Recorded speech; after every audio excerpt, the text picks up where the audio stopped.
swear intros are the hardest thing to record. I don't know what to say. Hey guys, welcome back to the channel, and today we are going to be doing an arm day, as well as a full day of eating, which I have to describe kind of what I'm doing with my diet right now because it's a weird, kind of shifty time.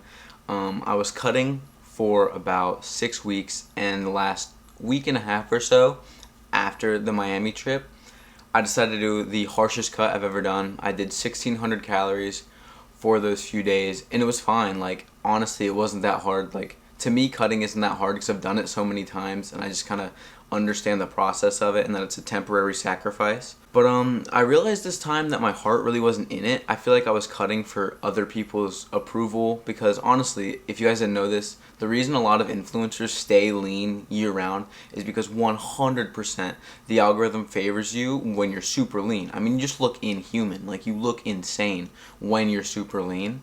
This is the first time when I was cutting I really didn't like it. Not in this, like, it's hard to describe. I don't know. My heart wasn't in it, and I was like, I don't think I've put on enough size to warrant cutting, and so I've decided that I'm going to be trying to gain more mass throughout the summer, and then next summer, really want to unpack a new physique, like a very different physique than what I'm bringing to the table now, because I feel like comparing my physique from last cut to what would have been this cut, if I got super shredded, there'd be very small differences, but not enough to be like, wow. And I kind of want to bring that wow factor to my next physique, so that's really what I want to spend my next year on into the next summer, in summer 2025. So right now I'm still working within a deficit, but that will change. I'm doing a new method of tracking how I'm making progress on this little bulk, I guess. I've never logged my workouts. I've kind of just based it off of what feels right, and usually what feels right is weights moving up, and obviously, like, I kind of track it in my head a little bit. Like, when I'm benching, I'm like, oh, I benched this for 4 last time, and I'm hitting it for 5 now. But this is the first time I've actually been writing it down and tracking my working sets, and I want to see if, rather than just tracking my weight, which I am still taking my weight down, I want to see if tracking the progress I make in the gym is just as effective as tracking my weight gain. And I know I need to gain weight to gain some semblance of muscle. Like, weight gain will be necessary. I can't get significantly more muscle without gaining a few pounds, you know. That's just part of the process. And I will be bulking, a full bulk, a real, like, harsh, going pounding down plates of food bulk will happen next fall. But this summer I really want to see where I can get with, like, a recomp. If I can get to, like, a lean 165, that'd be great. And if I can get some of my weights to move up more, that'd be awesome. Besides that little update, today is an arm day video. A lot of people have asked me how I grow my arms and how to grow your arms. And I think that's because in my physique, my arms are a strong point. Even though I don't like where they're at personally, I really think I could work on the thickness of my arms. I'm going to bring you guys through an arm day that helped me go from this and this to something more like this. My triceps are actually what I focus on my arm days right now because I feel like my triceps are a weaker point. Not that they're super weak, but I think I could bring them up more and make them look a little bit more crazy.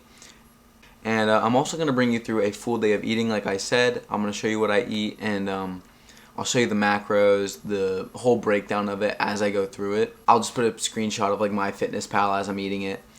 And yeah, so I hope you guys enjoy the video. Again, thank you so much for the support.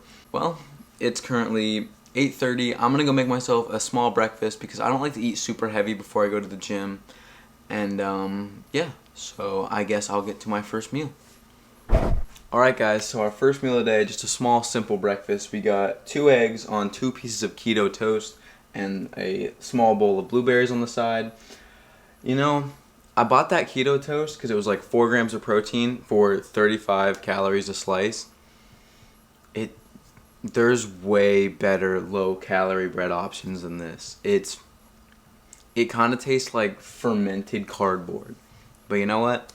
This is the first meal before we go to the gym. And actually, right before I go to the gym, I'm going to have some pre-workout carbs, which I'll show you later on. But yeah, we're just going to finish this up, probably shower, and then I'll go on a walk on this little treadmill I have in my room and get ready for the gym. Alright guys, as you can see, I'm throwing together a pre-workout classic. This is just going to act as quick acting carbs, which will give me a better pump and fuel my workout. We're just doing a chocolate rice cake with 21 grams of raw honey on it. And then on top of this, of course, I am making a pre-workout shake.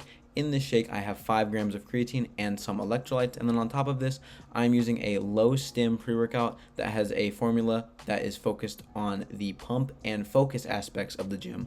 I've really been trying to avoid high stim pre-workouts recently because I don't want to become dependent on having high dosages of caffeine to have a good workout. So I've just been trying to lay low on the caffeine. And honestly, my workouts have been just as good, if not better.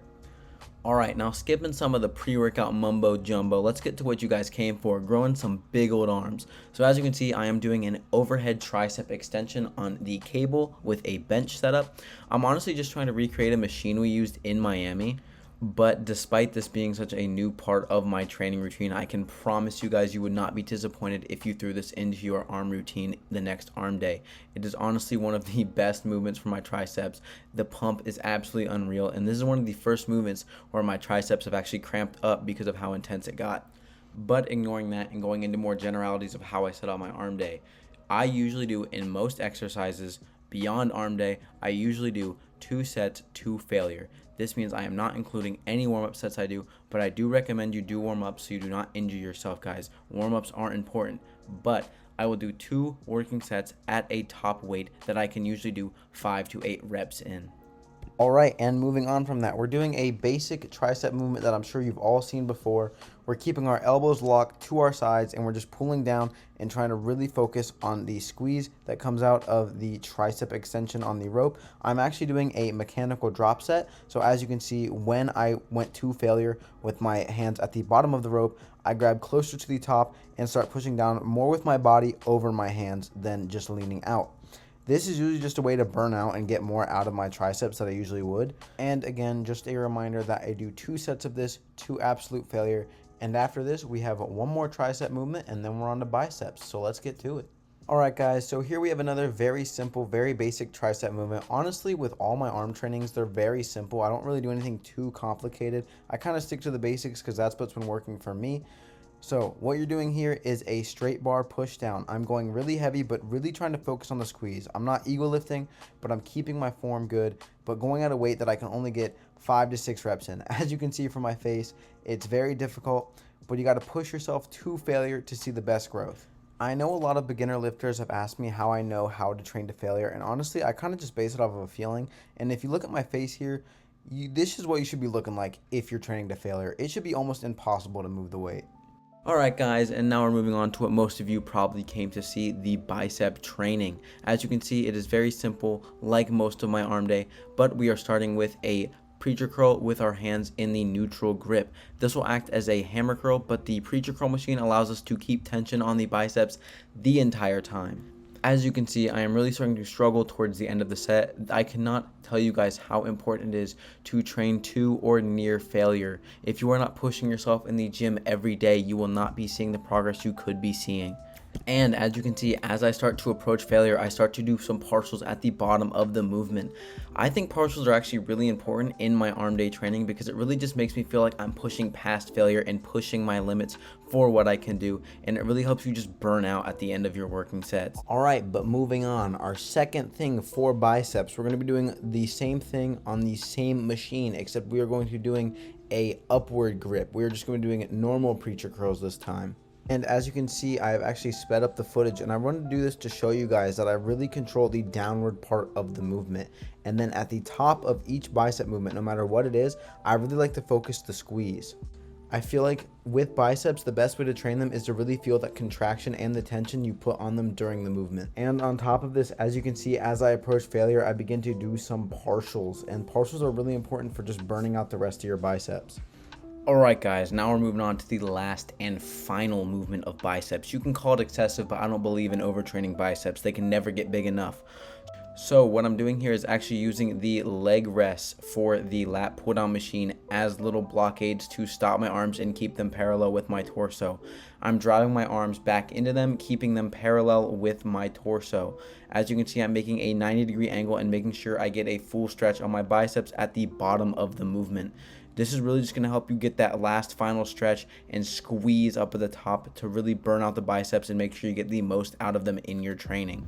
Whether you follow exactly what I do or not for biceps, I think the most important part is to train with intensity and really focus on the form. Get a good squeeze, get a good extension, and really just focus on the movement itself rather than just throwing big weights around.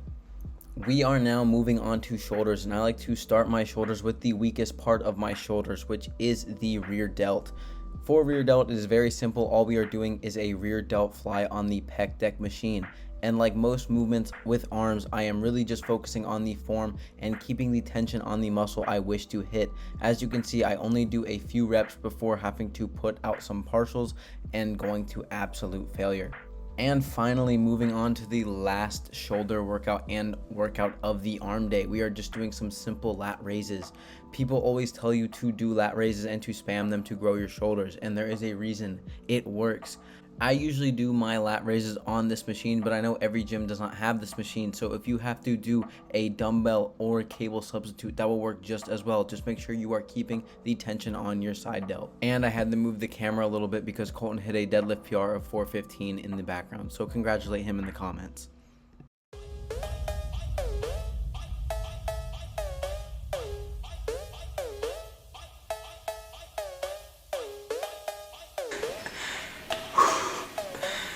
This, I'd say, was a successful arm day.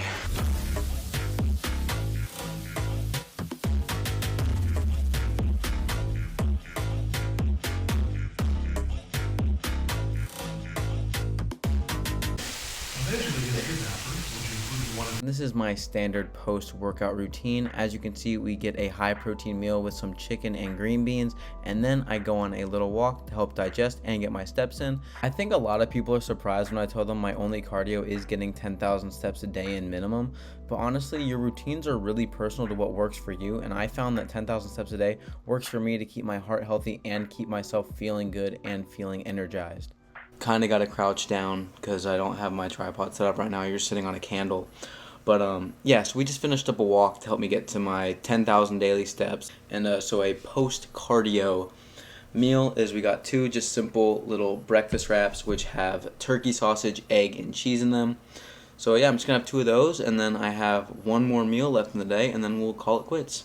Alright guys, so that really wraps up the full day of eating. I have one more meal left, which is going to be I'll just put it on the screen, a handful of almonds, some blueberries, a banana peanut butter sandwich, and a protein bar. And after that, really my total calories are about 2,200. I hit about 200 grams of protein, which is a little excessive for someone my weight, but I like to ensure that I'm getting enough protein because I'd rather eat too much than not enough. But yeah, right now I am on a little treadmill in my room so I can get my last few thousand steps in. I hope you guys like this different style of video. It's kind of more of an informational format than my other videos, and I want to know if you guys actually do like this style more, where I kind of run you through my workouts rather than just having a montage of them. Just thought it'd be a nice change of pace, and I hope you guys did enjoy. But if you did, stick around. We're going to keep making videos. I'm really appreciating the support you guys have been showing me both on Instagram, TikTok, and on the YouTube channel. It's growing really fast, and it really is inspiring to continue to make this content. But yeah, I'm just going to be walking until I get my 10,000 steps in, and I hope you enjoyed. Hope you stick around, and yeah, I'll see you later. I don't know how I'm gonna end the video. Peace.